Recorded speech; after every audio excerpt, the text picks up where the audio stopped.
Assalamu alaikum warahmatullahi ta'ala wa barakatuhu. Barkanmu da ƙara kasancewa tare da ku a daidai wannan lokaci sannan a cikin wannan tasha tamu mai albarka tilo guda ɗaya da muka saba wato kawo muku sharshi akan fina-finan Hausa wanda a rana irin ta yau ma fa ba mu yi ƙasa a gwiwa ba domin mun zo muku wato da sharshi akan ƙayataccen shirin nan mai dogon zango kuma a wannan dai ba kowane shiri bane face zafin nema. Zafin nema wani ƙayataccen shiri ne wanda wato aka fara shi ba da jimawa ba kuma wanda a yanzu dai haka kusan za mu iya cewa an riga da an kawo ƙarshen season 3 sai dai babu shakka akwai sauran cakwakiya a cikin wannan ƙayataccen shiri. Daga lokacin da aka dawo haska wato season 3 lallai babu shakka mun ga yadda cakwakiya ta faru da dama duba da ganin cewa tun a ƙarshen season 2 mun ga yadda wata mata ta zo ta ba wa Rabi da Ilu kyautan daloli sanadiyar wato rufa mata asiri da suka yi a wajen mijinta. Wannan shi dalilin da yasa ta ba su wayannan kyautan daloli. So a lokacin da ta ba su wayannan kyautan daloli, Rabi da Ilu fa sun zo sun kwanta sai ya kasance sa'in sa ya dan shiga tsakanin su. Hakan ne nan wato yasa su suka ajiye wayannan daloli nasu a tsakiyar su ba tare da sun samu waje sun ɓoye ba. Ai kuwa ana tashi da safe suna tashi sai suka ga cewa babu wayannan kuɗaɗen, suka nemi wayannan kuɗaɗen sama da ƙasa suka rasa. Sannan suka je suka duba ƙofar gidansu suka ga cewa fa ba ɓalla musu wannan ƙofar ba, ga ta yadda take haka take. So sai Ilu ya kama zargin cewa Rabe ne ya sace wannan kuɗi, shi ma Rabe ya kama zargin cewa Ilu ne ya sace wannan kuɗi. Dan sai da suka kira wa junansu ma 'yan sanda, wanda dai daga ƙarshe da aka je ma wajen 'yan sandan wato 'yan sanda ta tambaye su ta tambayi Rabe shin a baya daman yana ganin cewa Ilu yana da irin wayannan halaye na ɗauke-ɗauke. Sannan fa Rabe ya tabbatar mata da cewa fa a baya wannan abu, sai dai a yanzu da yake kowa ya san yanayin yadda zuciya yake, mutum zai iya canza zuciya. Haka zalika shi ma ɗayan ta tambaye shi ya tabbatar mata da cewa fa shi a baya ɗan uwansa baya wannan ɗauke-ɗauken, amma dai a yanzu dai ya canza. So wannan shi dalilin da yasa suka kama tukuman junansu, wanda ta kai ta kawo daga ƙarshe ma sai da suka ɓata. So ashe 'yan sanda ta riga ta sa ana bincike ta ƙarƙashin ƙasa. Ilu da Rabe ba su sani ba, shi ma Sammani bai sani ba. Aka yi musu dabara da cewa za a ba su wani aiki sannan za su samu kuɗaɗen da fiye da kuɗaɗen da suka taɓa samu a baya, wato ina nufin kyautar da aka ba su na wayannan dalolin da aka sace musu. Tun a lokacin ne Rabe da Ilu suka fara kwanto akan yanayin yadda wannan mata ta yi magana, duba da ganin cewa to taya ta yi ta san an sace musu wayannan kuɗaɗe. So abin ya matuƙar ba su mamaki, wanda a yanzu dai haka an riga da an kama ɓarawon da ya sace wa Rabe wato da Ilu kuɗaɗensu, kuma alhamdulillah yanzu haka dai kuɗaɗensu ya riga da ya dawo wajensu. Assalamu alaikum warahmatullahi ta'ala wa barakatuhu. Barkanmu da ƙara kasancewa tare da ku a daidai wannan lokaci sannan a cikin wannan tasha tamu mai albarka tilo guda ɗaya da muka saba wato kawo muku sharshi akan fina-finan Hausa wanda a rana irin ta yau ma fa ba mu yi ƙasa a gwiwa ba domin mun zo muku wato da sharshi akan ƙayataccen shirin nan mai dogon zango kuma a wannan dai ba kowane shiri bane face zafin nema. Zafin nema wani ƙayataccen shiri ne wanda wato aka fara shi ba da jimawa ba kuma wanda a yanzu dai haka kusan za mu iya cewa an riga da an kawo ƙarshen season 3 sai dai babu shakka akwai sauran cakwakiya a cikin wannan ƙayataccen shiri. Daga lokacin da aka dawo haska wato season 3 lallai babu shakka mun ga yadda cakwakiya ta faru da dama duba da ganin cewa tun a ƙarshen season 2 mun ga yadda wata mata ta zo ta ba wa Rabi da Ilu kyautan daloli sanadiyar wato rufa mata asiri da suka yi a wajen mijinta. Wannan shi dalilin da yasa ta ba su wayannan kyautan daloli. So a lokacin da ta ba su wayannan kyautan daloli, Rabi da Ilu fa sun zo sun kwanta sai ya kasance sa'in sa ya dan shiga tsakanin su. Hakan ne nan wato yasa su suka ajiye wayannan daloli nasu a tsakiyar su ba tare da sun samu waje sun ɓoye ba. Ai kuwa ana tashi da safe suna tashi sai suka ga cewa babu wayannan kuɗaɗen, suka nemi wayannan kuɗaɗen sama da ƙasa suka rasa. Sannan suka je suka duba ƙofar gidansu suka ga cewa fa ba ɓalla musu wannan ƙofar ba, ga ta yadda take haka take. So sai Ilu ya kama zargin cewa Rabe ne ya sace wannan kuɗi. Shi ma Rabe ya kama zargin cewa Ilu ne ya sace wannan kuɗi. Dan sai da suka kira wa junansu ma 'yan sanda, wanda dai daga ƙarshe da aka je ma wajen 'yan sandan, wato 'yan sanda ta tambaye su, ta tambayi Rabe shin a baya daman yana ganin cewa Ilu yana da irin wayannan halaye na ɗauke-ɗauke. Sannan fa Rabe ya tabbatar mata da cewa fa a baya wannan abu, sai dai a yanzu da yake kowa ya san yanayin yadda zuciya yake, mutum zai iya canza zuciya. Haka zalika shi ma ɗayan ta tambaye shi, ya tabbatar mata da cewa fa shi a baya ɗan uwansa baya wannan ɗauke-ɗauken, amma dai a yanzu dai ya canza. So wani shi dalilin da yasa suka kama tukuman junansu, da ta kai ta kawo daga ƙarshe ma sai da suka ɓata. So ashe 'yan sanda ta riga ta sa ana bincike ta ƙarƙashin ƙasa. Ilu da Rabe ba su sani ba, shi ma Sammani bai sani ba. Aka yi musu dabara da cewa za a ba su wani aiki, sannan za su samu kuɗaɗen da fiye da kuɗaɗen da suka taɓa samu a baya, wato ina nufin kyautar da aka ba su na wayannan dalolin da aka sace musu. Tun a lokacin ne Rabe da Ilu suka fara kwanto akan yanayin yadda wannan mata ta yi magana, duba da ganin cewa to ta yi ta san an sace musu wayannan kuɗaɗe. So abin ya matuƙar ba su mamaki, wanda a yanzu dai haka an riga da an kama ɓarawon da ya sace wa Rabe wato da Ilu kuɗaɗensu, kuma alhamdulillah yanzu haka dai kuɗaɗensu ya riga da ya dawo wajensu. Assalamu alaikum warahmatullahi ta'ala wa barakatuhu. Barkanmu da ƙara kasancewa tare da ku a daidai wannan lokaci, sannan a cikin wannan tasha tamu mai albarka, tilo guda ɗaya da muka saba wato kawo muku sharhi akan fina-finan Hausa, wanda a rana irin ta yau ma fa ba mu yi ƙasa a gwiwa ba, don mun zo muku wato da sharhi akan ƙayataccen shirin nan mai dogon zango. Kuma a wannan dai ba kowane shiri ba ne face Zafin Nema. Zafin Nema wani ƙayataccen shiri ne wanda wato aka fara shi ba da jimawa ba, kuma wanda a yanzu dai haka kusan za mu iya cewa an riga da an kawo ƙarshen season 3, sai dai babu shakka akwai sauran cakwakiya a cikin wannan ƙayataccen shiri.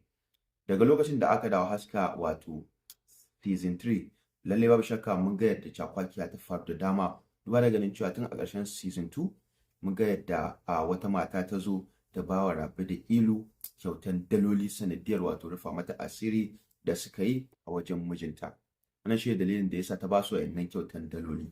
So a lokacin da ta ba su wayannan kyautan daloli, Rabe da Ilu fa sun zo sun kwanta, sai ya kasance sa'in sa ya dan shiga tsakaninsu. Hakan ne nan wato ya sa su suka ajiye wayannan daloli nasu a tsakiyansu, ba tare da sun samu waje sun ɓoye ba. Ai kuwa ana tashi da safe, suna tashi sai suka ga cewa babu wayannan kuɗaɗen, suka nemi wayannan kuɗaɗen sama da ƙasa suka rasa. Sannan suka je suka duba ƙofar gidansu, sai ga cewa fa ba ɓalla musu wannan ƙofar ba, ga ta yadda take haka take. So sai Ilu ya kama zargin cewa Rabe ne ya sace wannan kuɗi. Shi ma Rabe ya kama zargin cewa Ilu ne ya sace wannan kuɗi. Dan sai da suka kira wa junansu ma 'yan sanda, wanda dai daga ƙarshe da aka je ma wajen 'yan sandan, wato 'yan sanda ta tambaye su, ta tambayi Rabe shin a baya daman yana ganin cewa Ilu yana da irin wayannan halaye na ɗauke-ɗauke.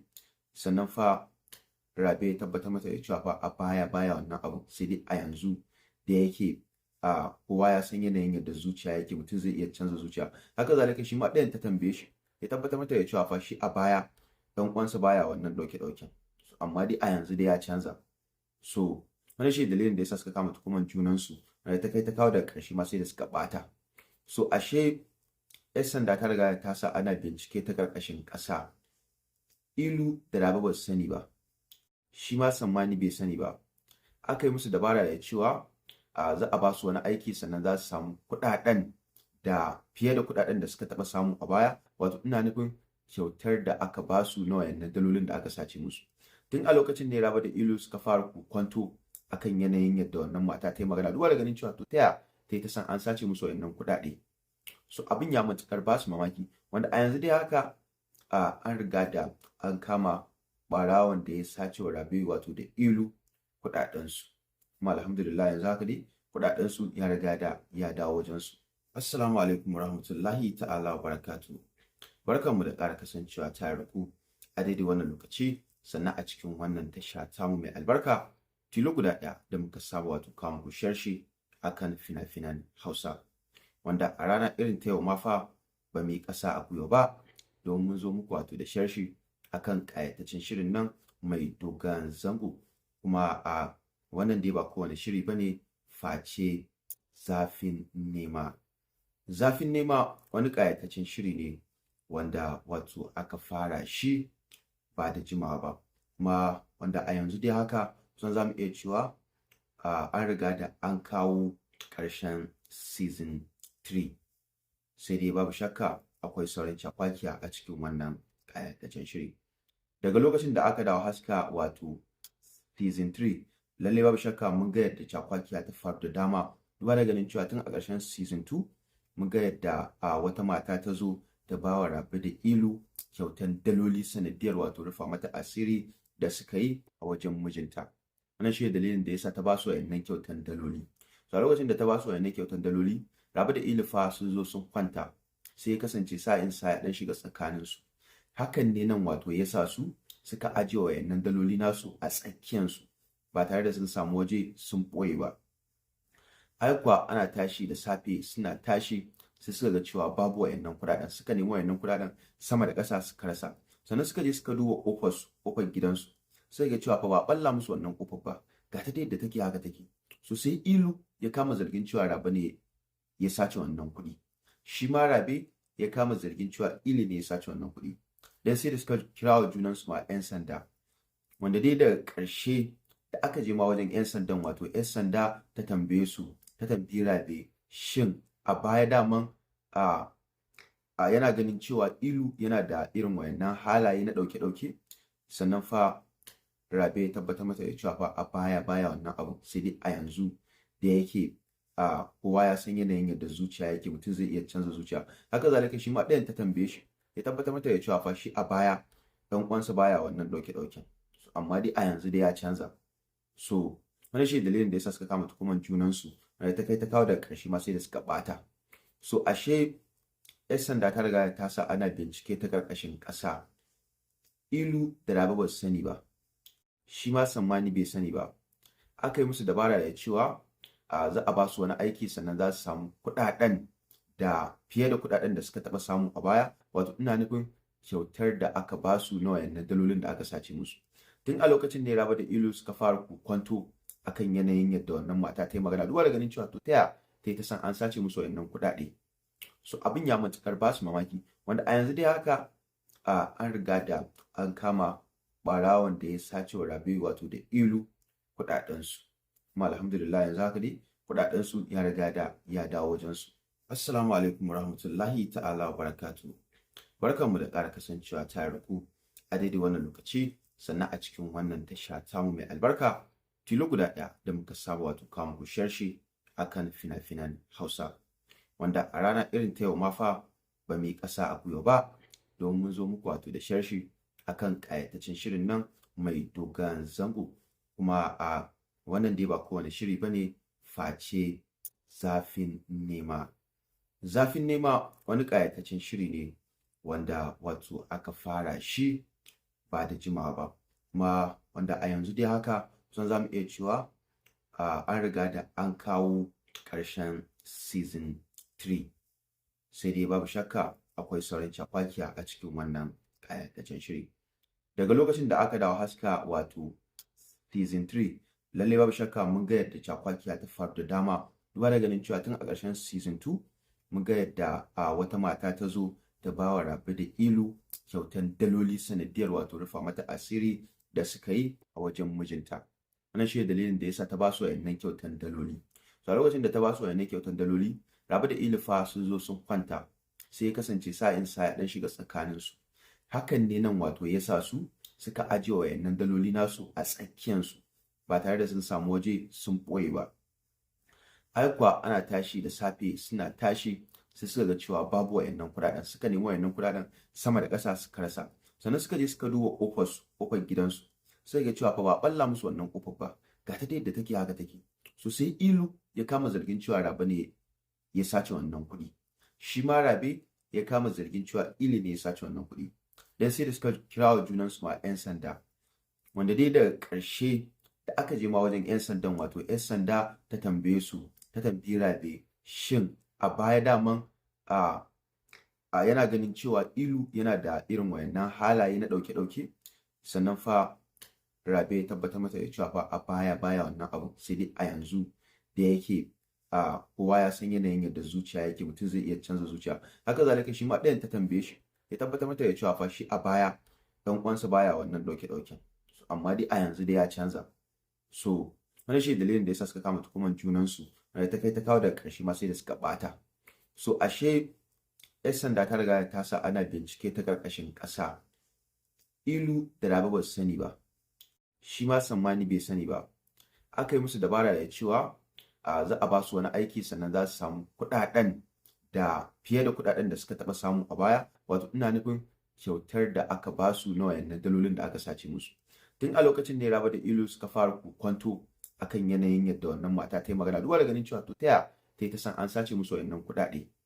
So abin ya matuƙar ba su mamaki, wanda a yanzu dai haka an riga da an kama ɓarawon da ya sace wa Rabe wato da Ilu kuɗaɗensu, kuma alhamdulillah yanzu haka dai kuɗaɗensu ya riga da ya dawo wajensu. Assalamu alaikum warahmatullahi ta'ala wa barakatuhu. Barkanmu da ƙara kasancewa tare da ku a daidai wannan lokaci, sannan a cikin wannan tasha tamu mai albarka, tilo guda ɗaya da muka saba wato kawo muku sharhi akan fina-finan Hausa, wanda a rana irin ta yau ma fa ba mu yi ƙasa a gwiwa ba, domin mun zo muku wato da sharhi akan ƙayataccen shirin nan mai dogon zango, kuma a wannan dai ba kowane shiri bane face Zafin Nema. Zafin Nema wani ƙayataccen shiri ne wanda wato aka fara shi ba da jimawa ba, kuma wanda a yanzu dai haka kusan za mu iya cewa an riga da an kawo ƙarshen season 3, sai dai babu shakka akwai sauran cakwakiya a cikin wannan ƙayataccen shiri. Daga lokacin da aka dawo haska wato season 3, lalle babu shakka mun ga yadda cakwakiya ta faru da dama, duba da ganin cewa tun a ƙarshen season 2 mun ga yadda wata mata ta zo ta ba wa Rabe da Ilu kyautan daloli sanadiyar wato rufa mata asiri da suka yi a wajen mijinta. Wannan shi dalilin da yasa ta ba su wayannan kyautan daloli. So a lokacin da ta ba su wayannan kyautan daloli, Rabe da Ilu fa sun zo sun kwanta, sai ya kasance sa'in sa ya dan shiga tsakaninsu. Hakan ne nan wato ya sa su suka ajiye wayannan daloli nasu a tsakiyansu ba tare da sun samu waje sun ɓoye ba. Ai kuwa ana tashi da safe, suna tashi sai suka ga cewa babu wayannan kuɗaɗen, suka nemi wayannan kuɗaɗen sama da ƙasa suka rasa. Sannan suka je suka duba ƙofar gidansu, sai ga cewa fa ba ɓalla musu wannan ƙofar ba, ga ta yadda take haka take. So sai Ilu ya kama zargin cewa Rabe ne ya sace wannan kuɗi, shi ma Rabe ya kama zargin cewa Ilu ne ya sace wannan kuɗi. Dan sai da suka kira wa junansu ma 'yan sanda, wanda dai daga ƙarshe da aka je ma wajen 'yan sandan, wato 'yan sanda ta tambaye su, ta tambayi Rabe shin a baya daman yana ganin cewa Ilu yana da irin wayannan halaye na ɗauke-ɗauke, sannan fa Rabe ya tabbatar mata da cewa fa a baya baya wannan abu, sai dai a yanzu da yake kowa ya san yanayin yadda zuciya yake, mutum zai iya canza zuciya. Haka zalika shi ma ɗayan ta tambaye shi ya tabbatar mata da cewa fa shi a baya ɗan uwansa baya wannan ɗauke-ɗauken, amma dai a yanzu dai ya canza. So wannan shi dalilin da yasa suka kama tuhuman junansu, wanda ta kai ta kawo daga ƙarshe ma sai da suka ɓata. So ashe 'yan sanda ta riga ta sa ana bincike ta ƙarƙashin ƙasa. Ilu da Rabe ba su sani ba, shi ma Sammani bai sani ba. Aka yi musu dabara da cewa za a ba su wani aiki sannan za su samu kuɗaɗen da fiye da kuɗaɗen da suka taɓa samu a baya, wato ina nufin kyautar da aka ba su na wayannan dalolin da aka sace musu. Tun a lokacin ne Rabe da Ilu suka fara kwanto akan yanayin yadda wannan mata ta yi magana, duba da ganin cewa to ta yi ta san an sace musu wayannan kuɗaɗe.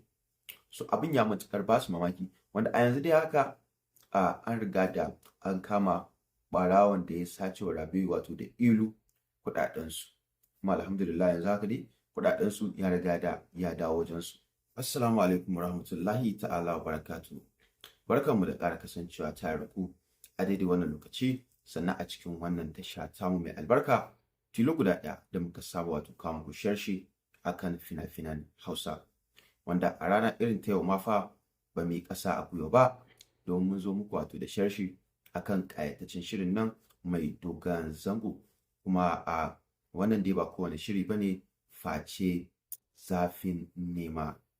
Zafin nema wani ƙayataccen shiri ne wanda wato aka fara shi ba da jimawa ba, kuma wanda a yanzu dai haka kusan za mu iya cewa an riga da an kawo ƙarshen season 3, sai dai babu shakka akwai sauran cakwakiya a cikin wannan ƙayataccen shiri. Daga lokacin da aka dawo haska wato season 3, lallai babu shakka mun ga yadda cakwakiya ta faru da dama, duba da ganin cewa tun a ƙarshen season 2 mun ga yadda wata mata ta zo ta ba wa Rabe da Ilu kyautan daloli sanadiyar wato rufa mata asiri da suka yi a wajen mijinta. Wannan shi dalilin da yasa ta ba su wayannan kyautan daloli. So a lokacin da ta ba su wayannan kyautan daloli, Rabe da Ilu fa sun zo sun kwanta, sai ya kasance sa'in sa ya dan shiga tsakanin su. Hakan ne nan wato yasa su suka ajiye wayannan daloli nasu a tsakiyan su ba tare da sun samu waje sun ɓoye ba. Kuwa ana tashi da safe, suna tashi sai suka ga cewa babu wayannan kuɗaɗen, suka nemi wayannan kuɗaɗen sama da ƙasa suka rasa. Sannan suka je suka duba ƙofar gidansu, sai ga cewa fa ba ɓalla musu wannan ƙofar ba, ga ta yadda take haka take. So sai Ilu ya kama zargin cewa Rabe ne ya sace wannan kuɗi, shi ma Rabe ya kama zargin cewa Ilu ne ya sace wannan kuɗi.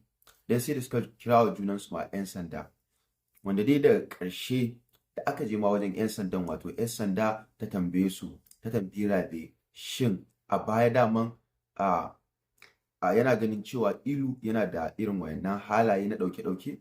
Sannan fa Rabe ya tabbatar mata da cewa fa a baya wannan abu, sai dai a yanzu da yake kowa ya san yanayin yadda zuciya yake, mutum zai iya canza zuciya. Haka zalika shi ma ɗayan ta tambaye shi, ya tabbatar mata da cewa fa shi a baya ɗan uwansa baya wannan ɗauke-ɗauken, amma dai a yanzu dai ya canza. So wannan shi dalilin da yasa suka kama tukuman junansu, da ta kai ta kawo daga ƙarshe ma sai da suka ɓata. So ashe 'yan sanda ta riga ta sa ana bincike ta ƙarƙashin ƙasa. Ilu da Rabe ba su sani ba, shi ma Sammani bai sani ba. Aka yi musu dabara da cewa za a ba su wani aiki, sannan za su samu kuɗaɗen da fiye da kuɗaɗen da suka taɓa samu a baya, wato ina nufin kyautar da aka ba su na wayannan dalolin da aka sace musu.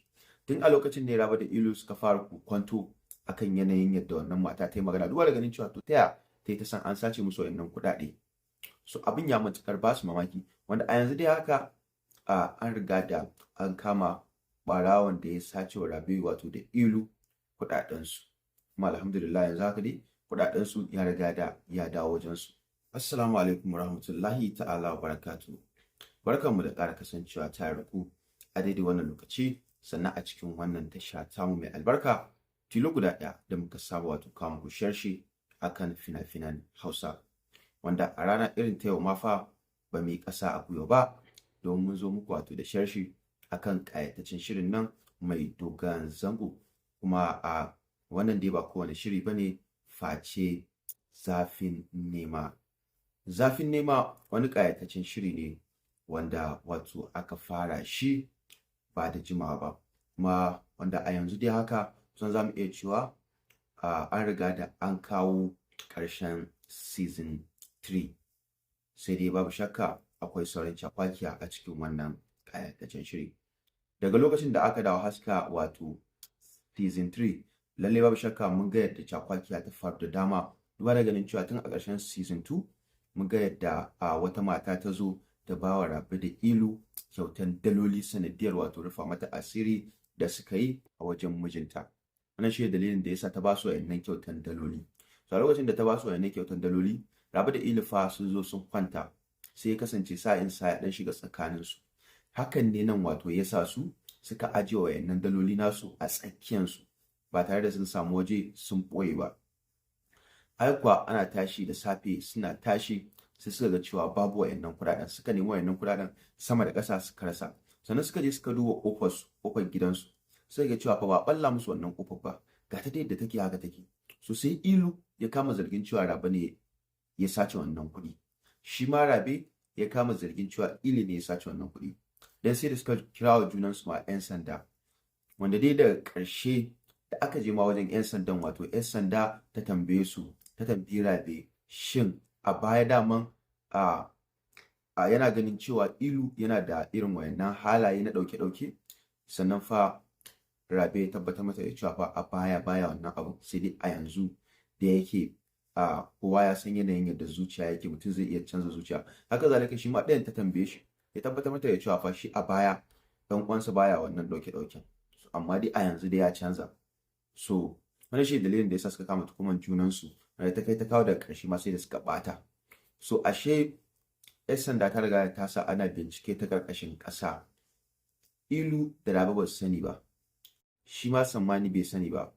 Aka yi musu dabara da cewa za a ba su wani aiki sannan za su samu kuɗaɗen da fiye da kuɗaɗen da suka taɓa samu a baya, wato ina nufin kyautar da aka ba su na wayannan dalolin da aka sace musu. Tun a lokacin ne Rabe da Ilu suka fara kokwanto akan yanayin yadda wannan mata ta yi magana, duba da ganin cewa to ta yi ta san an sace musu wayannan kuɗaɗe. So abin ya matuƙar ba su mamaki, wanda a yanzu dai haka an riga da an kama ɓarawon da ya sace wa Rabe wato da Ilu kuɗaɗensu, kuma alhamdulillah yanzu haka dai kuɗaɗensu ya riga da ya dawo wajensu. Assalamu alaikum warahmatullahi ta'ala wa barakatuhu. Barkanmu da ƙara kasancewa tare da ku a daidai wannan lokaci, sannan a cikin wannan tasha tamu mai albarka, tilo guda ɗaya da muka saba wato kawo muku sharhi akan fina-finan Hausa, wanda a rana irin ta yau ma fa ba mu yi ƙasa a gwiwa ba, don mun zo muku wato da sharhi akan ƙayataccen shirin nan mai dogon zango, kuma a wannan dai ba kowane shiri bane face Zafin Nema.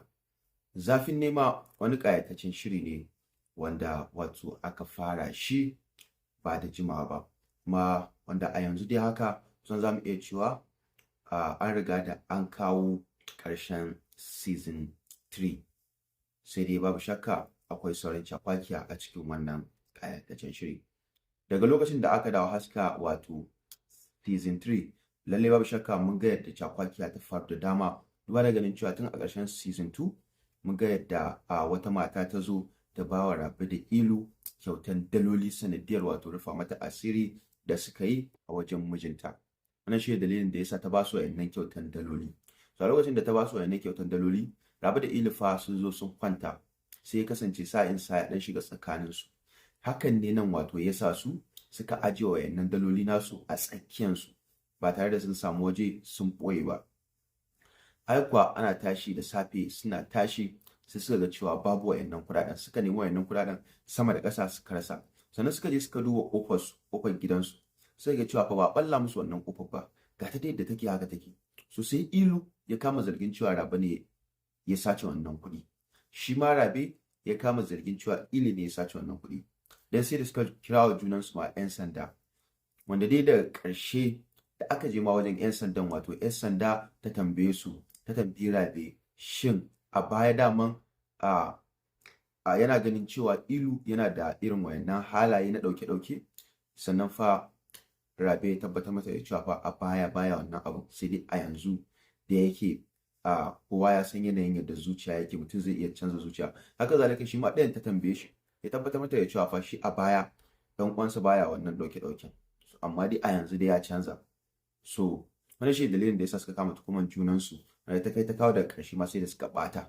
So ashe 'yan sanda ta riga ta sa ana bincike ta ƙarƙashin ƙasa. Ilu da Rabe ba su sani ba, shi ma Sammani bai sani ba. Aka yi musu dabara da cewa za a ba su wani aiki sannan za su samu kuɗaɗen da fiye da kuɗaɗen da suka taɓa samu a baya, wato ina nufin kyautar da aka ba su na wayannan dalolin da aka sace musu. Tun a lokacin ne Rabe da Ilu suka fara kokwanto akan yanayin yadda wannan mata ta yi magana, duba da ganin cewa to ta yi ta san an sace musu wayannan kuɗaɗe. So abin ya matuƙar ba su mamaki, wanda a yanzu dai haka an riga da an kama ɓarawon da ya sace wa Rabe wato da Ilu kuɗaɗensu, kuma alhamdulillah yanzu haka dai kuɗaɗensu ya riga da ya dawo wajensu. Assalamu alaikum warahmatullahi ta'ala wa barakatuhu.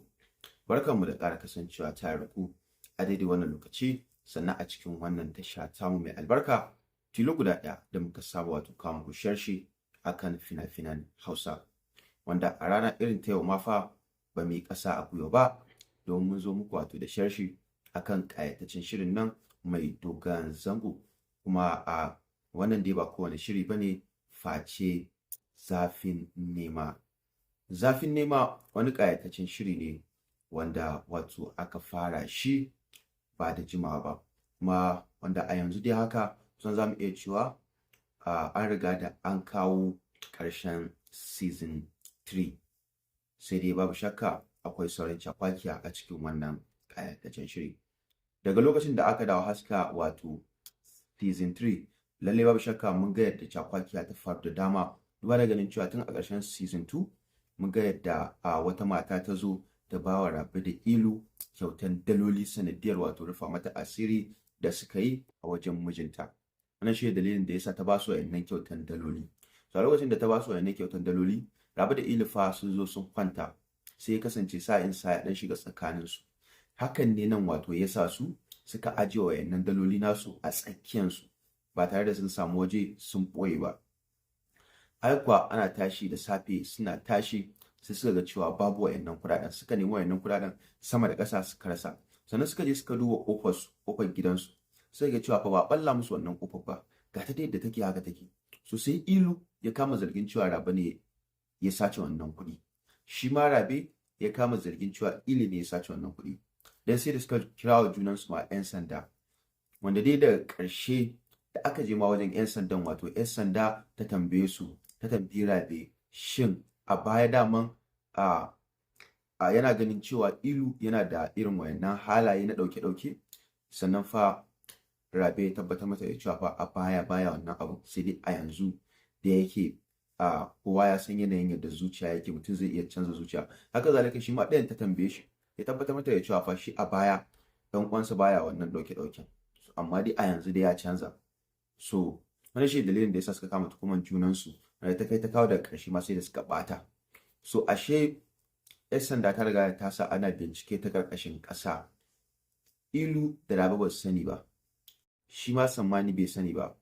Aka yi musu dabara da cewa za a ba su wani aiki, sannan za su samu kuɗaɗen da fiye da kuɗaɗen da suka taɓa samu a baya, wato ina nufin kyautar da aka ba su na wayannan dalolin da aka sace musu. Tun a lokacin ne Rabe da Ilu suka fara kwanto akan yanayin yadda wannan mata ta yi magana, duba da ganin cewa to taya ta yi ta san an sace musu wayannan kuɗaɗe. So abin ya matuƙar ba su mamaki, wanda a yanzu dai haka an riga da an kama ɓarawon da ya sace wa Rabe wato da Ilu kuɗaɗensu, kuma alhamdulillah yanzu haka dai kuɗaɗensu ya riga da ya dawo wajensu. Assalamu alaikum warahmatullahi ta'ala wa barakatuhu. Barkanmu da ƙara kasancewa tare da ku a daidai wannan lokaci, sannan a cikin wannan tasha tamu mai albarka, tilo guda ɗaya da muka saba wato kawo muku sharhi akan fina-finan Hausa, wanda a rana irin ta yau ma fa ba mu yi ƙasa a gwiwa ba, don mun zo muku wato da sharhi akan ƙayataccen shirin nan mai dogon zango. Kuma a wannan dai ba kowane shiri bane face Zafin Nema. Zafin Nema wani ƙayataccen shiri ne wanda wato aka fara shi ba da jimawa ba, kuma wanda a yanzu dai haka kusan za mu iya cewa an riga da an kawo ƙarshen season 3, sai dai babu shakka akwai sauran cakwakiya a cikin wannan ƙayataccen shiri. Daga lokacin da aka dawo haska wato season 3, lalle babu shakka mun ga yadda cakwakiya ta faru da dama, duba da ganin cewa tun a ƙarshen season 2 mun ga yadda wata mata ta zo ta ba wa Rabe da Ilu kyautan daloli sanadiyar wato rufa mata asiri da suka yi a wajen mijinta. Wannan shi dalilin da yasa ta ba su wayannan kyautan daloli. So a lokacin da ta ba su wayannan kyautan daloli, Rabe da Ilu fa sun zo sun kwanta, sai ya kasance sa'in sa ya dan shiga tsakanin su. Hakan ne nan wato yasa su suka ajiye wayannan daloli nasu a tsakiyar su ba tare da sun samu waje sun boye ba. Ai kuwa ana tashi da safe, suna tashi sai suka ga cewa babu wayannan kuɗaɗen, suka nemi wayannan kuɗaɗen sama da ƙasa suka rasa. Sannan suka je suka duba ƙofar gidansu, sai ga cewa fa ba balla musu wannan ƙofar ba, ga ta yadda take haka take. So sai Ilu ya kama zargin cewa Rabe ne ya sace wannan kuɗi, shi ma Rabe ya kama zargin cewa Ilu ne ya sace wannan kuɗi. Dan sai da suka kira wa junansu ma 'yan sanda, wanda dai daga ƙarshe da aka je ma wajen 'yan sandan, wato 'yan sanda ta tambaye su, ta tambayi Rabe shin a baya daman yana ganin cewa Ilu yana da irin wayannan halaye na ɗauke-ɗauke. Sannan fa Rabe ya tabbatar mata da cewa fa a baya wannan abu, sai dai a yanzu da yake kowa ya san yanayin yadda zuciya yake, mutum zai iya canza zuciya. Haka zalika shi ma ɗayan ta tambaye shi, ya tabbatar mata da cewa fa shi a baya ɗan uwansa baya wannan ɗauke-ɗauken, amma dai a yanzu dai ya canza. So wannan shi dalilin da yasa suka kama tukuman junansu, wanda ta kai ta kawo daga ƙarshe ma sai da suka ɓata. So ashe 'yan sanda ta riga ta sa ana bincike ta ƙarƙashin ƙasa. Ilu da Rabe ba su sani ba, shi ma Sammani bai sani ba. Aka yi musu dabara da cewa za a ba su wani aiki sannan za su samu kuɗaɗen da fiye da kuɗaɗen da suka taɓa samu a baya, wato ina nufin kyautar da aka ba su na wayannan dalolin da aka sace musu. Tun a lokacin ne Rabe da Ilu suka fara kwanto akan yanayin yadda wannan mata ta yi magana, duba da ganin cewa to taya ta yi ta san an sace musu wayannan kuɗaɗe. So abin ya matuƙar ba su mamaki, wanda a yanzu dai haka an riga da an kama ɓarawon da ya sace wa Rabe wato da Ilu kuɗaɗensu. Kuma alhamdulillah yanzu haka dai kuɗaɗensu ya riga da ya dawo wajensu. Assalamu alaikum warahmatullahi ta'ala wa barakatuhu. Barkanmu da ƙara kasancewa tare da ku a daidai wannan lokaci, sannan a cikin wannan tasha tamu mai albarka, tilo guda ɗaya da muka saba wato kawo muku sharhi akan fina-finan Hausa, wanda a rana irin ta yau ma fa ba mu yi ƙasa a gwiwa ba domin mun zo muku wato da sharhi akan ƙayataccen shirin nan mai dogon zango. Kuma a wannan dai ba kowane shiri ba ne face Zafin Nema. Zafin Nema wani ƙayataccen shiri ne wanda wato aka fara shi ba da jimawa ba, kuma wanda a yanzu dai haka kusan za mu iya cewa an riga da an kawo ƙarshen season 3, sai dai babu shakka akwai sauran cakwakiya a cikin wannan ƙayataccen shiri. Daga lokacin da aka dawo haska wato season 3, lalle babu shakka mun ga yadda cakwakiya ta faru da dama, duba da ganin cewa tun a ƙarshen season 2 mun ga yadda wata mata ta zo ta ba wa Rabe da Ilu kyautan daloli sanadiyar wato rufa mata asiri da suka yi a wajen mijinta. Wannan shi dalilin da yasa ta ba su wayannan kyautan daloli. So a lokacin da ta ba su wayannan kyautan daloli, Rabe da Ilu fa sun zo sun kwanta, sai ya kasance sa'in sa ya dan shiga tsakanin su. Hakan ne nan wato yasa su suka ajiye wayannan daloli nasu a tsakiyar su ba tare da sun samu waje sun ɓoye ba. Ai kuwa ana tashi da safe, suna tashi sai suka ga cewa babu wayannan kuɗaɗen, suka nemi wayannan kuɗaɗen sama da ƙasa suka rasa. Sannan suka je suka duba ƙofar gidansu, sai ga cewa fa ba ɓalla musu wannan ƙofar ba, ga ta yadda take haka take. So sai Ilu ya kama zargin cewa Rabe ne ya sace wannan kuɗi, shi ma Rabe ya kama zargin cewa Ilu ne ya sace wannan kuɗi. Dan sai da suka kira wa junansu ma 'yan sanda, wanda dai daga ƙarshe da aka je ma wajen 'yan sandan, wato 'yan sanda ta tambaye su, ta tambayi Rabe shin a baya daman yana ganin cewa Ilu yana da irin wayannan halaye na ɗauke-ɗauke. Sannan fa Rabe ya tabbatar mata da cewa fa a baya wannan abu, sai dai a yanzu da yake kowa ya san yanayin yadda zuciya yake, mutum zai iya canza zuciya. Haka zalika shi ma ɗayan ta tambaye shi, ya tabbatar mata da cewa fa shi a baya ɗan uwansa baya wannan ɗauke-ɗauken, amma dai a yanzu dai ya canza. So wannan shi dalilin da yasa suka kama tukuman junansu, wanda ta kai ta kawo daga ƙarshe ma sai da suka ɓata. So ashe 'yan sanda ta riga ta sa ana bincike ta ƙarƙashin ƙasa. Ilu da Rabe ba su sani ba, shi ma Sammani bai sani ba.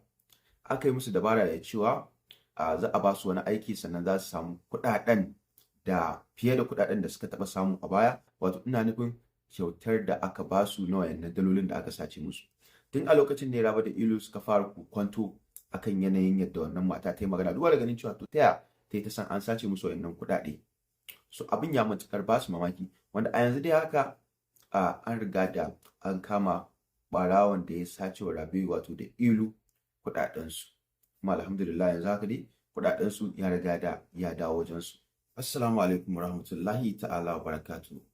Barkanmu da ƙara kasancewa tare da ku a daidai wannan lokaci, sannan a cikin wannan tasha tamu mai albarka, tilo guda ɗaya da muka saba wato kawo muku sharhi akan fina-finan Hausa, wanda a rana irin ta yau ma fa ba mu yi ƙasa a gwiwa ba domin mun zo muku wato da sharhi akan ƙayataccen shirin nan mai dogon zango.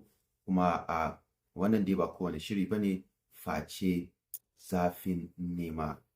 Zafin Nema wani ƙayataccen shiri ne wanda wato aka fara shi ba da jimawa ba, kuma wanda a yanzu dai haka kusan za mu iya cewa an riga da an kawo ƙarshen season 3, sai dai babu shakka akwai sauran cakwakiya a cikin wannan ƙayataccen shiri. Daga lokacin da aka dawo haska wato season 3, lalle babu shakka mun ga yadda cakwakiya ta faru da dama, duba da ganin cewa tun a ƙarshen season 2 mun ga yadda wata mata ta zo ta ba wa Rabe da Ilu kyautan daloli sanadiyar wato rufa mata asiri da suka yi a wajen mijinta. Wannan shi dalilin da yasa ta ba su wayannan kyautan daloli. So a lokacin da ta ba su wayannan kyautan daloli, Rabe da Ilu fa sun zo sun kwanta, sai ya kasance sa'in sa ya dan shiga tsakanin su. Hakan ne nan wato ya sa su suka ajiye wayannan daloli nasu a tsakiyansu ba tare da sun samu waje sun ɓoye ba. Ai kuwa ana tashi da safe, suna tashi sai suka ga cewa babu wayannan kuɗaɗen, suka nemi wayannan kuɗaɗen sama da ƙasa suka rasa. Sannan suka je suka duba ƙofar gidansu, sai ga cewa fa ba ɓalla musu wannan ƙofar ba, ga ta yadda take haka take. So sai Ilu ya kama zargin cewa Rabe ne ya sace wannan kuɗi, shi ma Rabe ya kama zargin cewa Ilu ne ya sace wannan kuɗi. Dan sai da suka kira wa junansu ma 'yan sanda, wanda dai daga ƙarshe da aka je ma wajen 'yan sandan, wato 'yan sanda ta tambaye su, ta tambayi Rabe shin a baya daman yana ganin cewa Ilu yana da irin wayannan halaye na ɗauke-ɗauke. Sannan fa Rabe ya tabbatar mata da cewa fa a baya wannan abu, sai dai a yanzu da yake kowa ya san yanayin yadda zuciya yake, mutum zai iya canza zuciya. Haka zalika shi ma ɗayan ta tambaye shi, ya tabbatar mata da cewa fa shi a baya ɗan uwansa baya wannan ɗauke-ɗauken, amma dai a yanzu dai ya canza. So wannan shi dalilin da yasa suka kama tukuman junansu, wanda ta kai ta kawo daga ƙarshe ma sai da suka ɓata. So ashe 'yan sanda ta riga ta sa ana bincike ta ƙarƙashin ƙasa. Ilu da Rabe ba su sani ba, shi ma Sammani bai sani ba.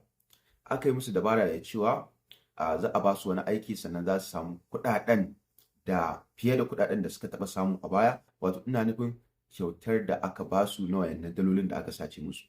Tun a lokacin ne Rabe da Ilu suka fara kwanto akan yanayin yadda wannan mata ta yi magana, duba da ganin cewa to taya ta yi ta san an sace musu wayannan kuɗaɗe. So abin ya matuƙar ba su mamaki, wanda a yanzu dai haka an riga da an kama ɓarawon da ya sace wa Rabe wato da Ilu kuɗaɗensu, kuma alhamdulillah yanzu haka dai kuɗaɗensu ya riga da ya dawo wajensu.